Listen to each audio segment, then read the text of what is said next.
Hey guys, what's up? Welcome back to another video. As you can tell, I'm sitting here at the house and I'm working on another video, actually today's video, this podcast that we did with Ranch Fairy and Darrel, the Rocketman Barnette down in Texas. We got a lot of cool information in this podcast. It's really long, so bear with us, but there's lots and lots of good information about arrows and arrow flight and all of that other stuff. There's also this little thing I was going to show you. As many of you know, I got married recently, and my THP family gave me this for a wedding gift. It's pretty cool. It's actually a bird that me and Ted and Greg killed in Missouri this year.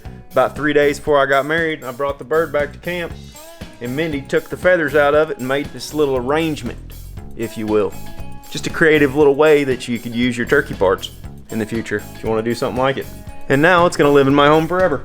But anyway, back to today's video. We're going to be talking with the Rocketman all about kinetic energy and momentum and what the heck all that stuff means in regards to arrow flight and lethality when it comes to shooting at animals. So I'll just let him take it away from here because he's way smarter than I am and he'll tell you all about it. Hope you enjoy it.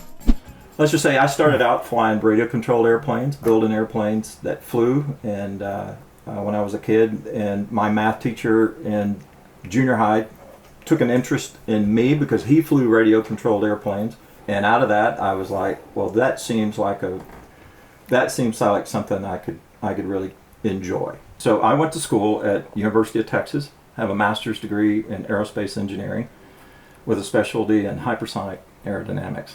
And when I came out that of school, means fast, right? that means really fast. That means like if you're not talking Mach, we're not talking anything.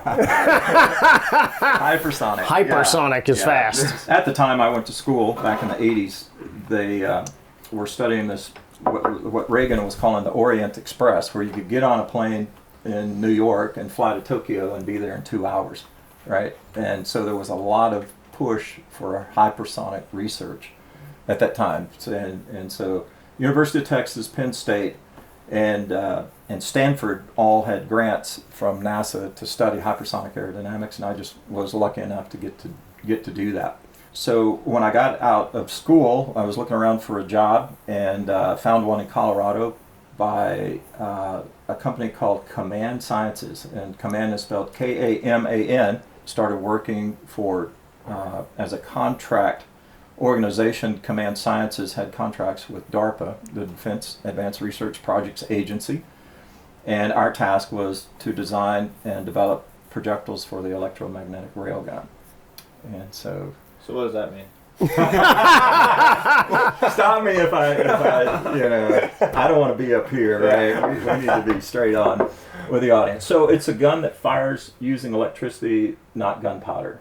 And what it means is that you get a better launch profile. It's like comparing a compound bow to a long bow. And is the difference between the English bow. For?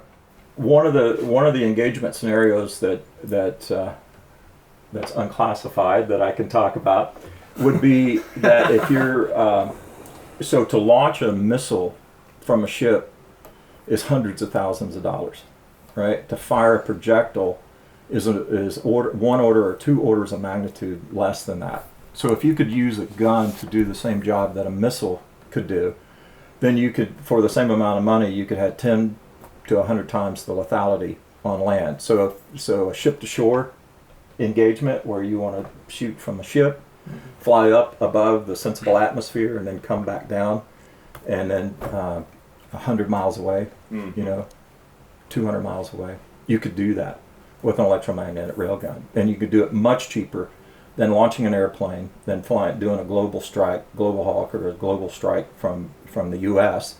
Or if you tried to launch a missile, right, for I would say minimum $150,000, you could launch a projectile all up in the cost once the gun has been developed and is on the ship for $15,000.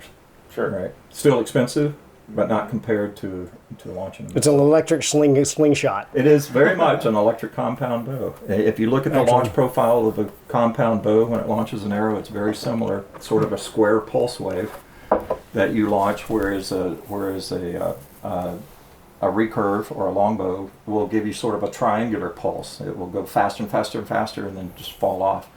And that's exactly the difference between a powder gun or a regular gun that you fire, or a big artillery gun, and electromagnetic gun. It gives you that sort of square wave pulse. And that's one of the attractive things about compound bows is the efficiency in which they're able to launch an arrow.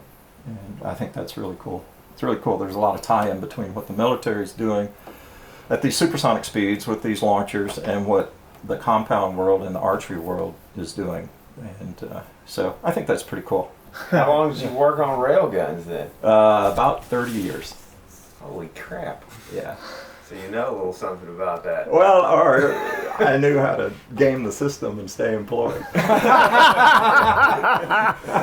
I stayed employed until the government said, hey, we don't want to work on rail guns anymore. Good. Why wouldn't they want to work on them anymore? So, or is that classified? That is not classified, and that's a great question. So what we were tasked to do, we were actually funded through Congress to come, and I should say I have to mention Dr. Harry Fair, who was the DARPA director who left DARPA, came to the University of Texas and set up the institute there to do electromagnetic gun research. And he's a great man, still lives in Austin, still a great friend of mine, and I worked for him for about 20 of those years that I did this. I started working in Colorado, worked for Harry while I was in Colorado. Then when he moved to the University of Texas a couple of years later, I came to the university and started working for him. And all of that work was Army-related work. And so what they were trying to do was put an electromagnetic railgun on a tank. And so you've got a 70-ton tank, a lot of that's a gun, and the problem is that the lethality is scaled directly to the length of the projectile that you shoot in that scenario, and you were running out of room in the tank to make the projectiles any longer. You couldn't store them. Couldn't store them. It limits the bustle size limits the length of the projectile that you could shoot, and so they were looking at ways to get more efficiency out. And it turns out that you get more penetration efficiency if you shoot faster from those guns. It's just the way it works at that velocity regime. And so they looked long and hard at putting an electromagnetic railgun and all the power supply and everything that's necessary onto a tank. And ultimately the Army, I think a lot of this was political, decided that trying to shoehorn that technology onto a tank at the present time was not going to be cost effective. All right, that there's still some technology that was lacking. And we felt like, from the bottom looking up, that, hey, we have the technology on the penetration side. And Troy and I talked about this a lot. When you talk about the effectiveness on target, what you need to do is start at the target and work yourself back to the bow. So what is the lethality that you want at the target? And this is what I learned working on the electromagnetic railgun program, is we wanted to beat a certain threat armor. And so to do that required a certain amount of kinetic energy. And then the kinetic energy had to be worked back to the muzzle of the gun, and then it had to be worked back to the power supply. And I'm assuming that's different in all three of those. Oh right? yeah, oh yeah. Yeah. So different kinetic energy at the. You've got a certain limit that's target driven. Yeah. Right. That's kinetic energy, and we'll get into kinetic energy and momentum here in a bit. And I'm just telling you, don't think that everything I'm saying, just because I say kinetic energy here, does that apply to arrows? Because we're going to discuss that a little bit more detail, sure, and talk about the differences between kinetic energy and momentum. But for us, for the penetration efficiency of hypervelocity projectiles, you had a certain threat armor that you had to get through, because if you didn't get through the armor, there's no lethality on the other side, right? So that was the penetration goal. And you knew what the projectile had to weigh in order to beat that target. But that was at the target, right? Now you've got drag. Now you've got a sabot that you need to put around the projectile to get it out of the gun. Then you have to back up to the power supply. And so by the time you get from here to the muzzle, the energy is doubled. From the time you get to the muzzle to the breech, again, the energy is doubled. Okay? So the little bit of gain that you could get in efficiency down on this side is a huge amount of efficiency in the power supply on the other side. It's quadrupled because it doubles twice. Doubles twice. That's right. That's right. So anyway, we got to the point where we felt like we could do that on a 70-ton Abrams tank, right? But the Army said, hey, your funding is coming from Congress to us and then down to the university. And so our sponsors became our competitors. And so they would stand on our air hose and say, hey, we only want you to work in this area, not this. And so it became a self-fulfilling prophecy that the money dried up and went back up to the government authority instead, right? They wanted to keep the money in-house. And so I remember the parting words were like, hey, sorry, you got to go. Good people land on their feet. There's the door. that was it. Good people land on their feet. See you later. Man, thanks for 20 years of slaving away in the back of the laboratory or whatever. But yeah. Anyway, long story short, I continued on with my career, and I still do in my business. I started my own business, and I still get contracts from the government, but not in that particular area because the Army contracts have shut down. But what the good part of that is that the Navy picked up the research and has carried on with the electromagnetic gun, and it will be, if it's not already, that we know about, at some point fielded on electric ships. And ships have massive power. So you have a power problem. Because tanks are so small. You can't carry around another 10 tons of batteries in a giant solar panel. That's exactly right. And so the Navy was always trying to steer the program from an Army program to a Navy program. But I didn't want to move to Dahlgren, and I wasn't invited to move to Dahlgren. So it was self-fulfilling. And I went down and worked in San Antonio, moved from Austin down to San Antonio, worked down there at a research outfit there, and then left and started my own company.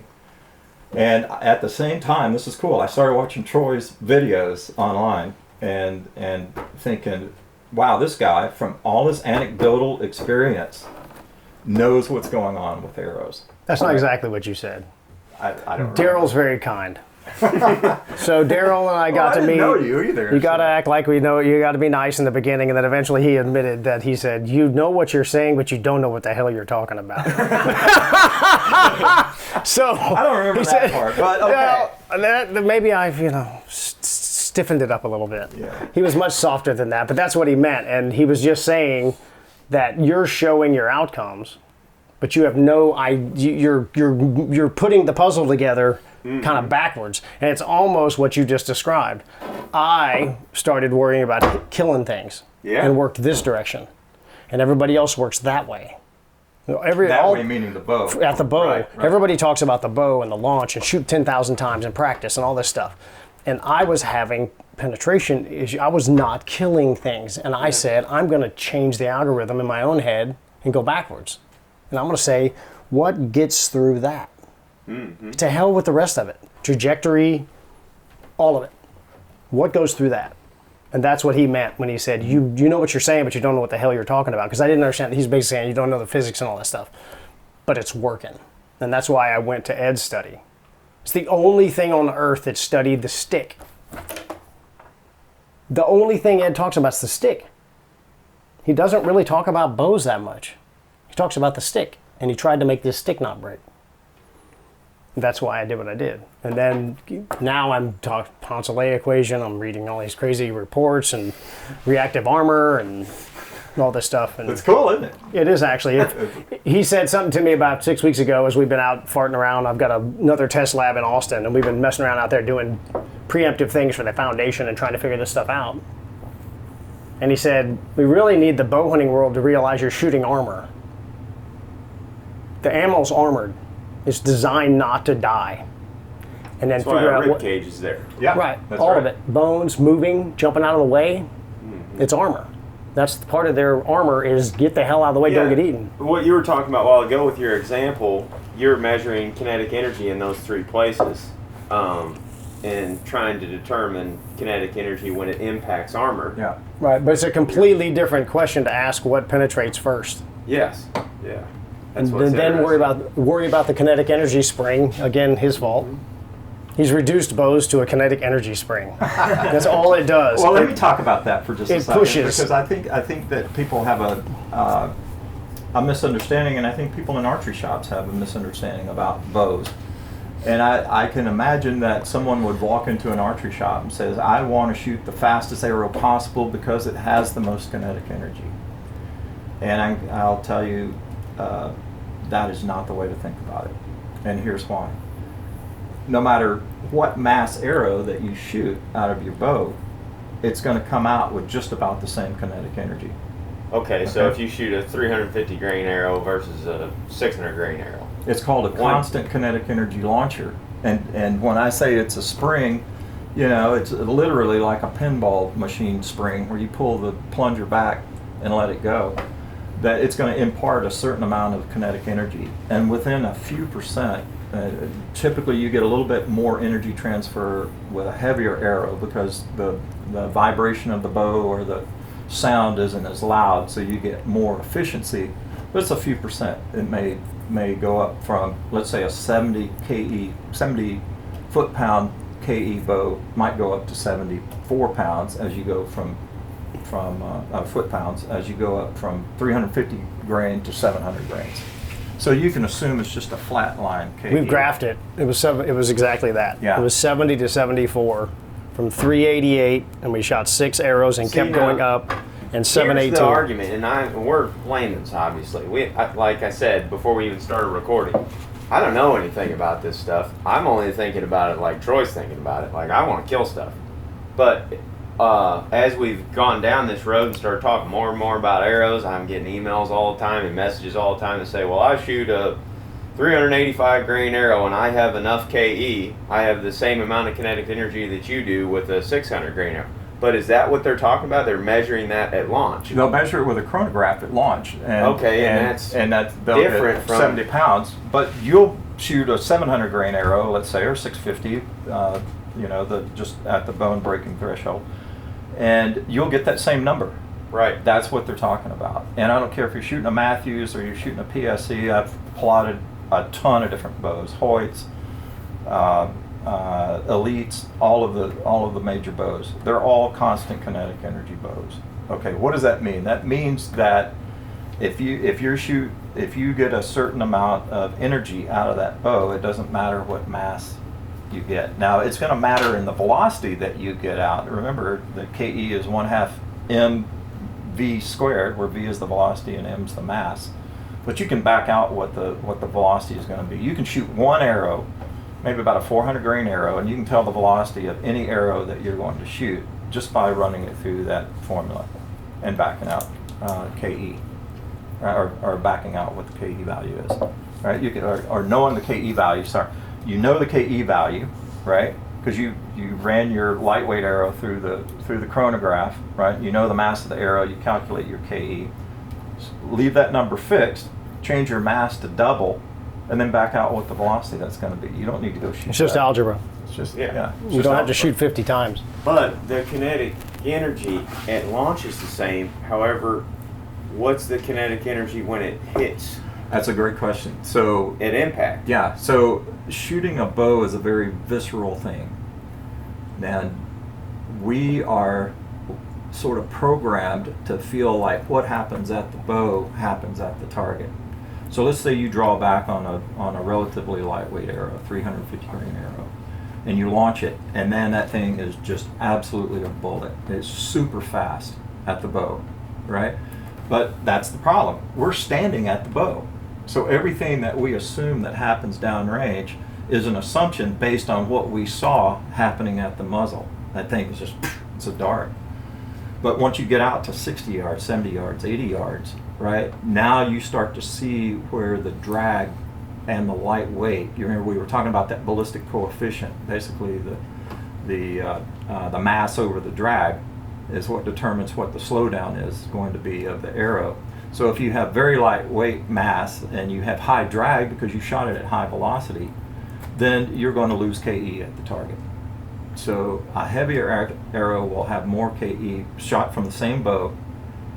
So the heavier you go, the more KE you're going to have at the target. And that's where it matters. Of course, that's where it matters, right? That's where it matters, right? Backing up again from the target back to you, back up, right? right to the. So just to make sure everybody understands this, you don't know this, and fish don't know it either. Okay? The atmosphere has mass, 14.7 psi at sea level. It is pushing down on us. We don't know it, and fish don't know it either because they've always been underwater. So if you've ever scuba dove, you got to have these dive tables, and as you go down, the first 30 feet's really bad, and then it starts to slow down, but you got to come back up slow because the water pressure can drive nitrogen into your blood, blah, blah, blah. Fish don't know the water's heavy. They swim up and down all the time, they got an air bladder. It compensates. We don't know there's mass pushing on us all the time. When you shoot, you're shooting through fog. Imagine fog that's heavy. The faster you go, the harder it pushes against the fog. And it starts to drag. That's what he means by drag. That's the simplest way I can explain it is, this is not a vacuum. In a vacuum, the arrow would never stop, it would just stay the same. You can't breathe in a vacuum. It's difficult. So you'd never get away with it. However, if you could shoot on the moon, which is what, 7 times, the gravity's 7 times less than the Earth. I'm glad you know that. Right. I don't know what it is on the moon. It would be a lot flatter shooting because the drag's not so much. Okay, so that's why the speed it just goes faster and pushes harder against the atmosphere, and the old Newton pushes back at the same amount, that's the basic way to say it, as it's moving. So, from a killing perspective, when it comes to lethality on animals, you want more kinetic energy upon impact at the target. So, I don't want to get more penetration. Yeah, Sorry, yeah. that's Okay. what I should have said. Yeah, That's so the correct let's way not to say get too far down the rabbit hole because I know there's proponents of momentum, there's proponents of KE. it. Yeah, and I wanted Right. to talk about momentum too. All right, so we'll put that as a separate target, I think. But just Yeah. know that KE is basically proportional to mv squared. Momentum is proportional to mv. Okay, that's really the difference between those things. And but physically, what you're talking about is in the momentum is, does it have enough mass to drive through the target? That's the Right. penetrate the armor. Does it have enough oomph to? And in your example of the tanks, they had the armor.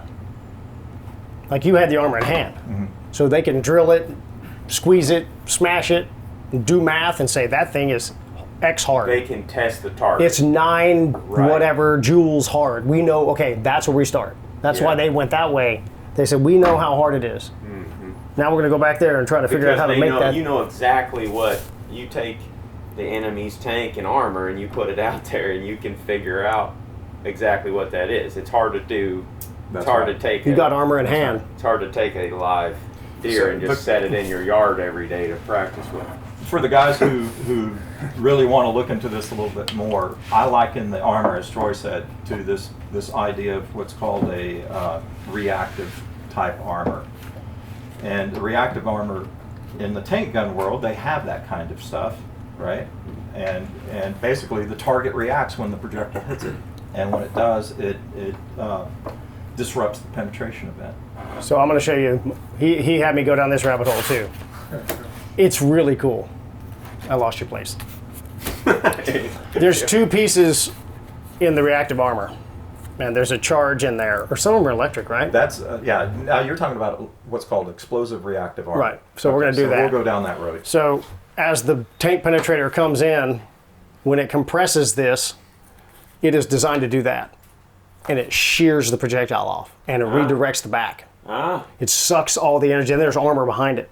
So it has this gizmo, and here comes your arrow, which a penetrator is actually a very long, dense object. It hits, and this explodes, and the front plate goes like that. And there's pictures that they've got of a keyhole. You can actually see a keyhole in the armor where it sheared the projectile off, and it redirects it. The back half is gone. It just goes ba-dink. And everything else is angled, and the front half is reduced massively. So all of its momentum is reduced to nothing, right? And then that saves the tank. It can help save the tank. That's very similar to an animal jumping the string. So they had the gizmo, they had the armor. We're gonna do this. We're gonna core a pig and try to replicate and figure out what the density is. Yeah. I've got them in the freezer. Very cool. Yeah, so that's where we want to go with this ultimately, is that we want to apply the principles that our government applies, the DoD world, the defense world applies, to animals, right? Because the armors systems are, even though one's organic and one's not, the analysis is very much the same, right? It's the exact same analysis. Yeah. Well, that's what I'm gathering out of this. It's just a redneck Missouri guy that likes to hunt deer sometimes. Sometimes. If you, what's really cool is if you go on the internet and you look at previous, and these papers are all out there. You can find them. Look at either reactive armor or look at composite armor. And this is the kind of armor that's on a hull or a turret of a threat armor. And it very much looks like muscle. It very much looks like rib cages. It very much looks like things that move around as the penetrator is penetrating through the armor. And you're like, wow, it's funny that man in his wisdom has basically adopted the same system that animals have had for thousands of years. God, Engineered a pig. yeah, right. God's a super genius. I'm telling you. Yeah, go to the animal world and you'll that was really a composite armor. Is essentially you got skin, you got hair and mud and all of that comes along with the hide, right? Then you got muscle and tissue. Then you got bone, right? And all of that, as Troy points out to me all the time, that stuff moves around. You can't when the animal moves, the bones move. When the projectile hits it, things kind of move out of the way. They're sort of attached in a. This is why on shoulder shots in the Vital V, we have a very thick muscle on top of a fixed rib cage. The rib cage doesn't move. This is a fact. You can try not to believe me, but it's a fact. So when you shoot through in the Vital V where you're supposed to, and they run, the muscle moves. The hole never lines up. Right. It rarely Blocks lines blood up. trail. And on a deer like the one you shot through this bone, when y'all are shooting big deer, we've got these skinny freaking Jimmy Buffett deer down here. You shoot a 110-pound deer, woo, right? Y'all are shooting big, bowed up, and y'all have a lot more food and agriculture y'all hunt around and stuff, so those deer are just big. Yeah. And this shoulder meat could be that thick. Thick. And you're still shooting in the Vital V and you're still hitting the rib. But you shoot through this really thick muscle, and they run. And Or the they hole, even jump the string. and the hole doesn't line. Well, I'm talking about right they're away. once they're hit and they're running. They have Yeah. different energy that's functioning. Yeah, during the You've got all that penetration of adipose it. tissue in between the shoulder and the rib cage that's Right. just soaking up all that blood. Right. You start taking a deer apart and there's like a pound of blood in between those two.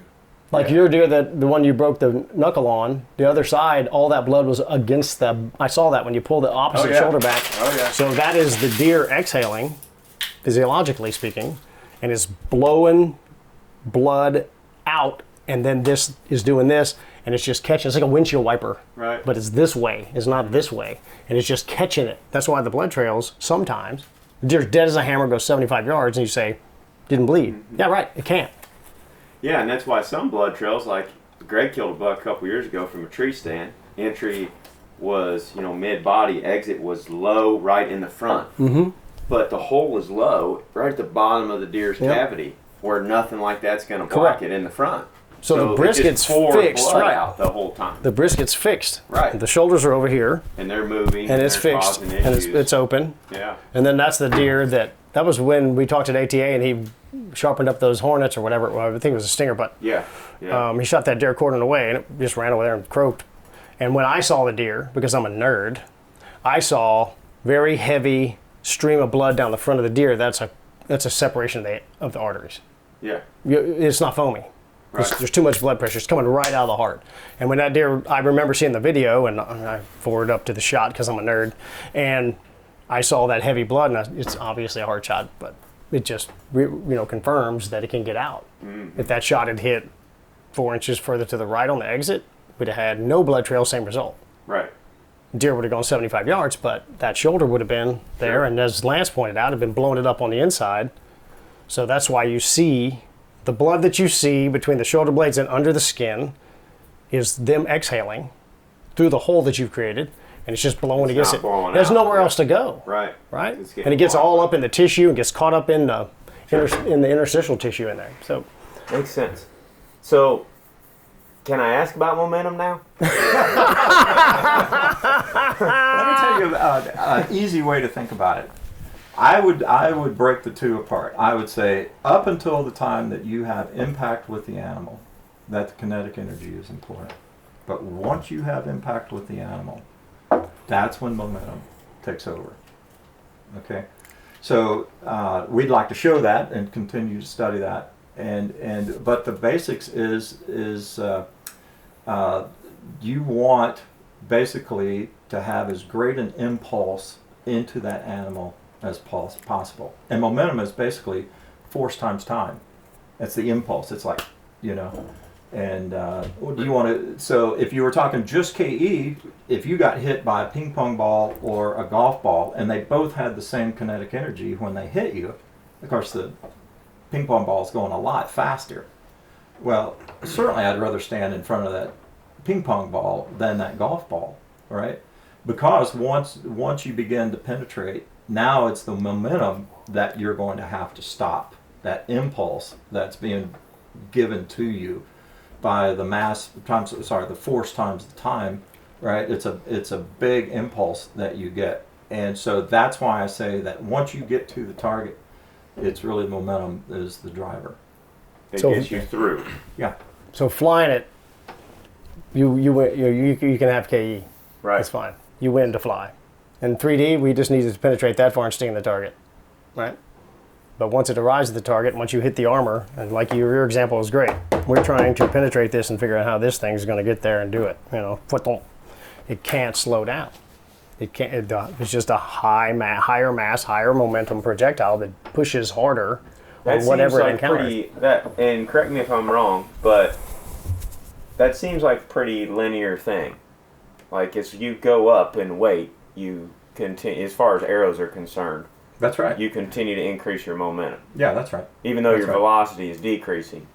So Garrett Prawl did something on that recently, been a year ago or whatever, where he tested a bunch of arrows out of his bow. And Well, so that since- was the thing that he said, like the KE out of the bow was the same the whole time. That's but right. when he was testing the momentum through the target, it was That's because it's a simpler equation, and you can go faster on mass. okay. So it's mass times velocity. Okay, you can double the mass very quickly. You're only going to lose 45% of your speed, but you've doubled the mass. So the math starts working for you massively. It's easier to gain momentum through mass. He did see pockets in there though where it was like, I don't know, more concentrated, if you will. We're seeing some stuff on the graphs that we can't explain either that aren't bad. Right. These graphs aren't. We thought the graphs would just be like, and they're not. The top one goes like this, and the top one, and we're seeing some wrinkles in there that we haven't totally explored yet. Yeah, we need to go back and focus on those particular areas. What's interesting, I mean, it didn't take very long. I think we shot a 388 grain arrow, and we shot something around a 500 grain arrow, and the 500 grain arrow at 60 yards had more momentum than the 388 arrow coming out of the bow. Math is agnostic. It's not the proper use of No, agnostic for those of us who are smart. So But- that's momentum out of the bow. Yeah. So is that light kinetic energy in the fact that once it leaves the bow, it continues to decrease? Yes. It eroded a It lot. erodes, yes. Yeah. It doesn't erode as much. Momentum doesn't erode as much. Right. Okay. Right. It doesn't erode as much as you go up in mass. Yeah, of course it's going to drop, right? Because it's the same constant mass, and your velocity is going to fall off. So All the way. Right? All the Yeah. way downrange. yeah, It's going to that's fall right. off. That's right. But the impact momentum was higher than the launch momentum, and that's what we're trying to penetrate. Right. So at 60 yards for all the elk guys and the long range guys, I get this question all the time. Mm-hmm. My trajectory is not going to be good, and I just say, is it going to penetrate? Well, I used to say that, and I didn't freaking know. I know now. Mm-hmm. And we're going to test more of it here in a little bit. Right. Yeah, that's right. We're going to talk at We're gonna go ATA outside. about this, and we're going to throw the graphs up. And whatever the room says, they can say what they want. We put it in a machine. The machine kicks out the data. Genius here just taught me all these equations that you have to put it in and makes your head melt. And it's not for lack of data. The dadgum data set is massive. And then you and I graphed and explored and pushed it around and changed it and fiddled The thing I around. want people to understand, though, is that we're just coming up, not we, you guys are just coming up with these questions, and some of which you don't know the answers We don't to. know the answer. So you're just going out there and you're just performing experiments. What you're trying to do is take this many variables and reduce it. And you want to take the variables down. The animal's going to move. Should be assumed. Okay? You got to pee, it's cold, and it's a big one. So you might be shaking and trying not to pee on yourself. Can't control that. Right? And random and sundry things that happen. Sticks get in the way. Oh, Right? yeah. You know? Yeah. The animal changes position. When I first talked to y'all, I said, as many quartering two shots as y'all get, I think we should discuss this strategy. But y'all bail off in the woods, and here comes your deer, and it's not stopping. Like here, your feeder goes off. Sit there. If y'all were doing this right, you'd have like 5 beers in the stand. But we can't do that on camera because that's bad or whatever. And the pigs are coming out, and you're going to shoot. But when y'all are hunting, you get a pretty good angle. You may not shoot for a week. And y'all drove 14 hours to go to North Dakota. It's time to shoot. Yeah. Right? That's or why being we're on the ground as much as we are. Like a lot of times when you shoot them, it's like when they're looking at you, and sometimes they get curious and they're kind of coming towards you. Like most shots that we get are slightly quartered to. It seems like on the ground, especially. happens often. I mean, but what we always talk about, it's situational, and that's the thing that I'm on borderline obsessed with when it comes to deer hunting. Is all facets of deer hunting is situational, and I don't feel like people talk about that enough when it comes down to the tactics that you use to get on a buck, or it comes down to the shot that you're about to take on the deer. Every single one of them is its own thing, and we can start to draw some conclusions about what happens on a quartering two shot. But like in that video that we did the other day, every quartering two shot that we've ever taken, there's some amount of variables every single time that are different. So it's very hard to measure. And you shoot a deer quartering two on video, and you're going to get 500 comments that say, you should have done this, or this is why this worked, or everybody's armchair quarterbacking it from their house. But that's the thing that you gotta really understand is like every single time that you let the arrow go on a deer, in most of the places that we hunt, the situation's different. Once So, again, that's another variable, right? We want to compress the variables. yes. We want to compress it down to what we can't control. Yep. But you can That's right. control the stick, you can control practice, you can control, if we have rangefinders. Yep. There's a lot of people say, hey man, this heavy stuff kind of blopes out there. I said, you got a rangefinder, right? Yeah. Well, 40's still 40. Right. And in between 40 and 50 is 45. Well, because of those reasons, that's why Just math, penetration. baby. That's why penetration and your effectiveness of your projectile, your lethality of the projectile is so important. Because ideally in a perfect world where everything is set up and you can shoot right between the rib cage on a broadside deer every single time, where you're not going to encounter heavy bone or other portions of muscle and things.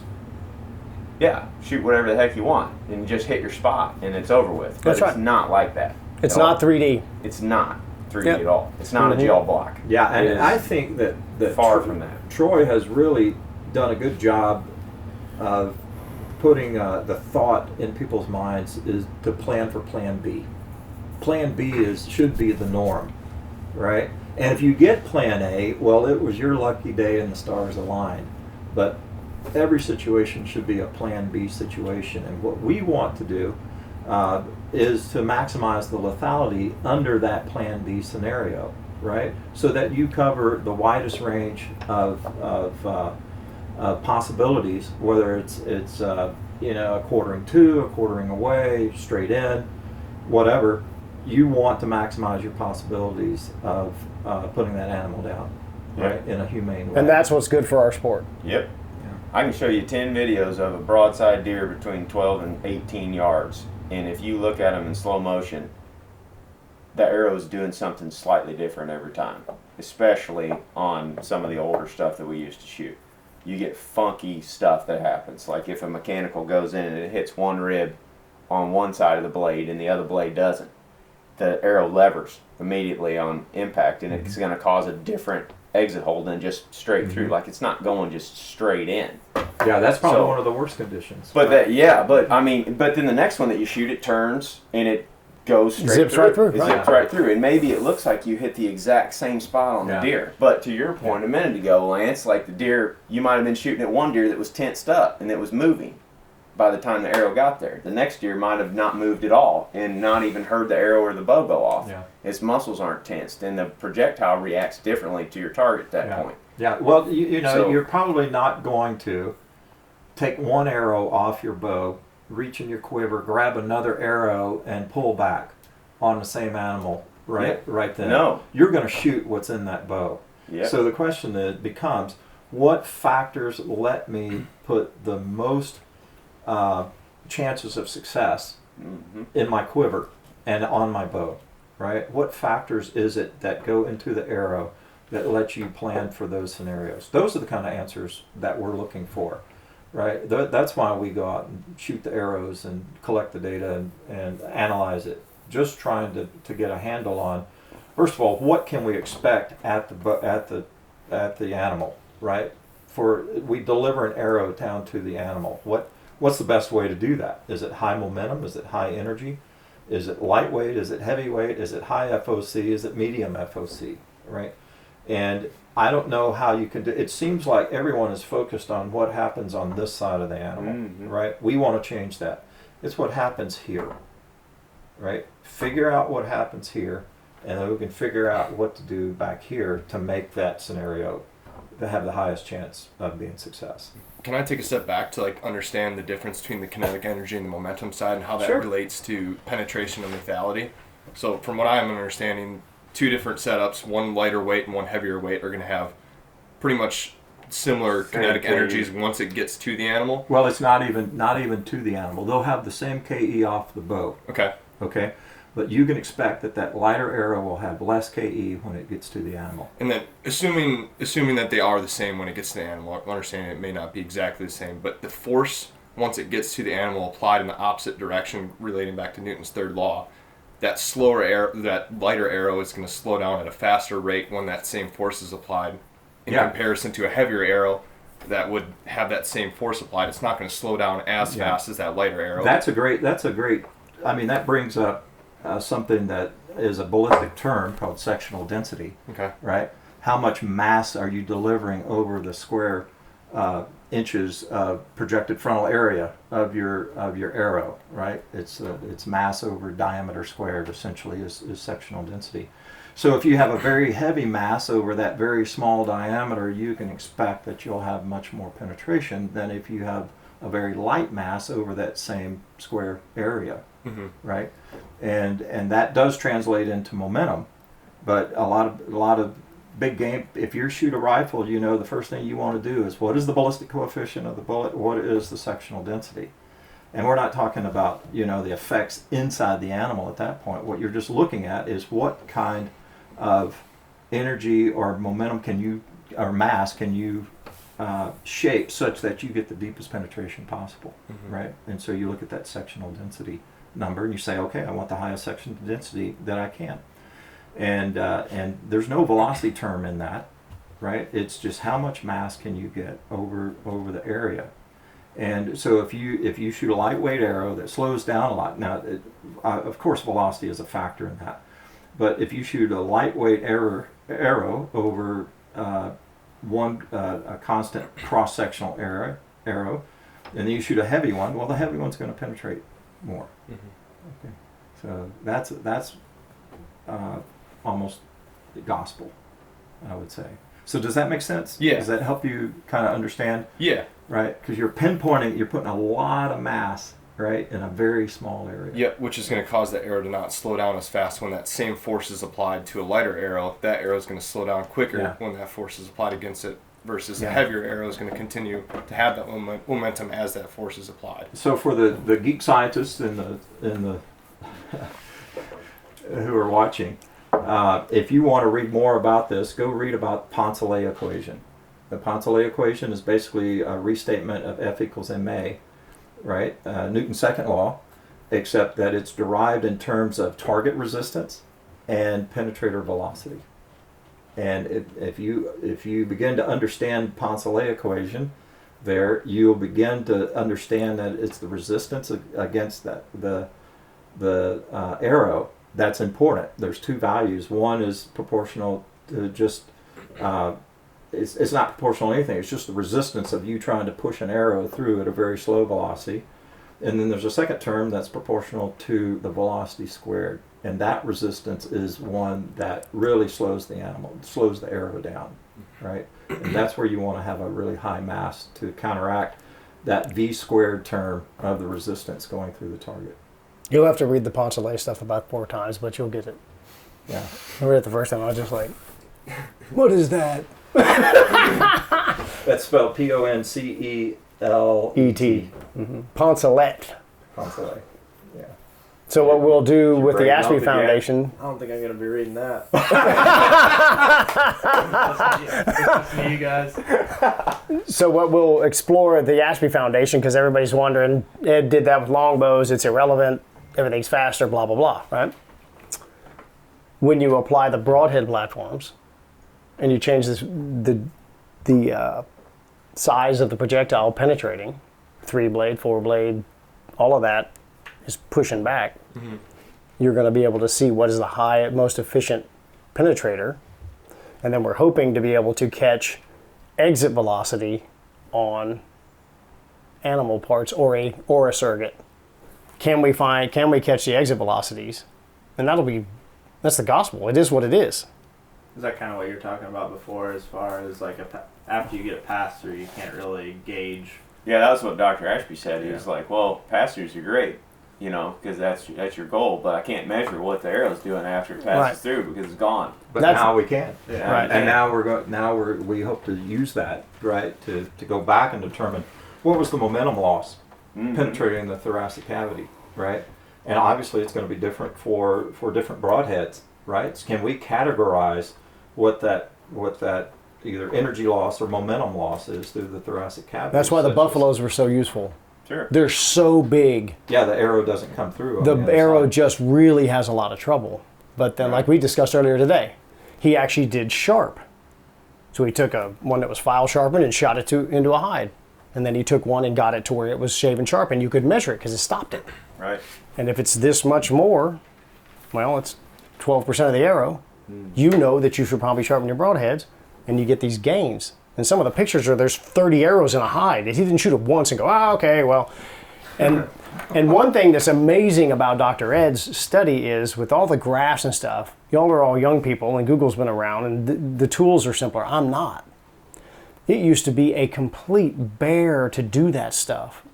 To get a graph made in the 80s on a computer and put it into a file was, now you just go on Google and kind of flip and push the button. There's 14 graphs come up and go, well, I want it purple and orange, and now you're worried about how pretty it is. But he went to the detail level of, getting bar charts to submit. That's one of the most fascinating things I've seen. Just writing the technical paper, that's one thing. But getting all the data in there, it was really a lot of work.